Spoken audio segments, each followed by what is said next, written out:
se acachou. No planeta fantasía a imaginación e a enerxía. No planeta fantasía a imaginación e a enerxía. No planeta fantasía, a única fonte de enerxía é a imaginación. Unha crise enerxética asola o planeta.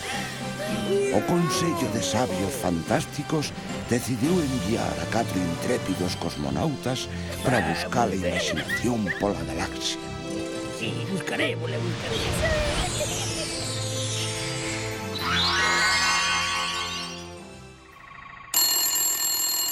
¡Ay, qué susto! Calquera día dame un infarto.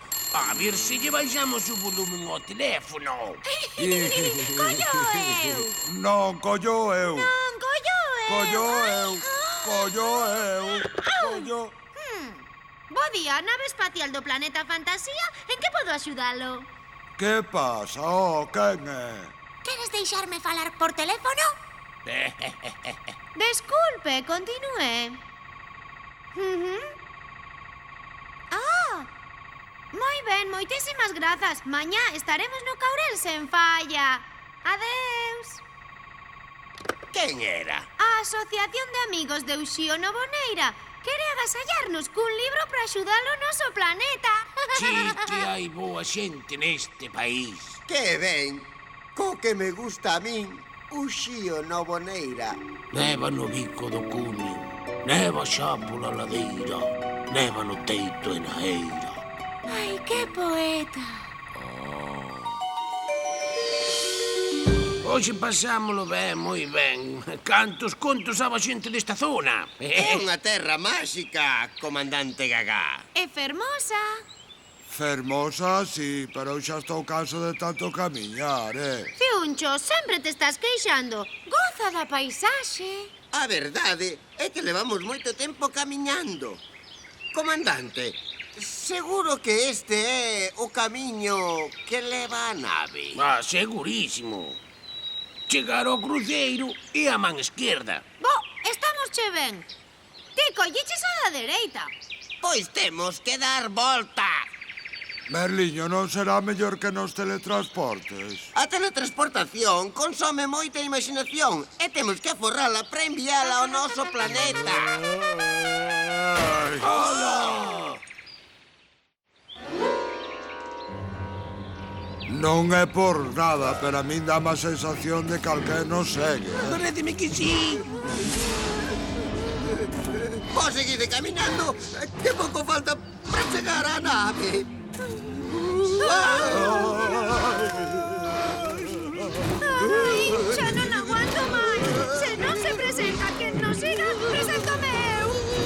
Non vengas, volve, seguro que é moi peligroso.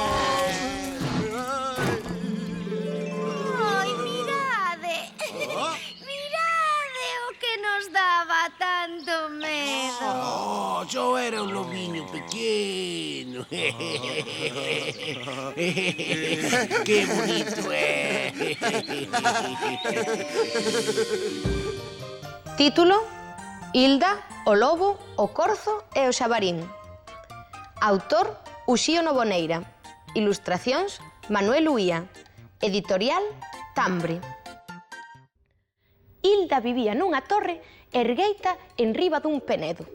Súa nai morrera cando ela era nena e seu pai nunca a sacaba do pazo. Así que Hilda medrou sen saír nunca daquela torre e todo o mundo que coñecía era o que se vía pola fiestra. Un día, despois da última caza do inverno, os monteiros regaláronlle a seu pai un lobo, un corzo e un xabarín que deixaron en 3 gaiolas no patio do pazo. E aproveitando que seu pai non estaba, Hilda baixou correndo as escaleiras da torre e foi ao patio a ver os animais.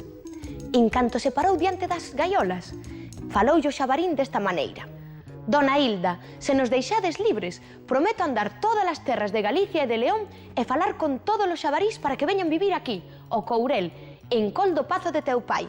Desta maneira, moi pronto correrá a nova de que aquí hai moi boa caza e virán moitos mozos e moitos cabaleiros que, ao verte, sen dúbida, quedarán prendados da túa beleza e entre eles poderás escoller o que máis che guste para casar.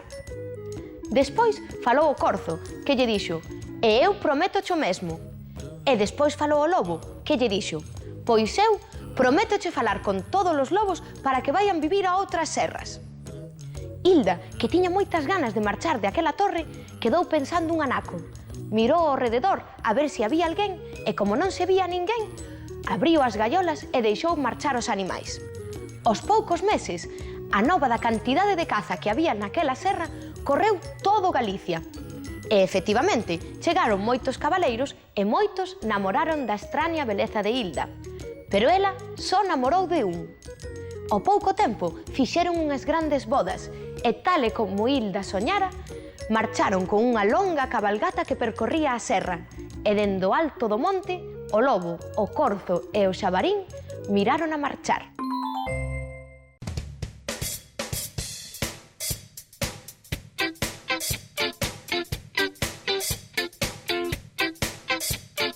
Un, dos, tres, divertirse, aprender cosas, saber, pasarlo bien.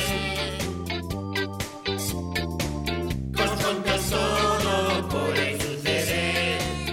Leer contos está muy bien. Teñen debuxos, teñen letras, e son máis doces cas piruletas. Teñen soños, teñen fantasía e son historias con moita simpatía.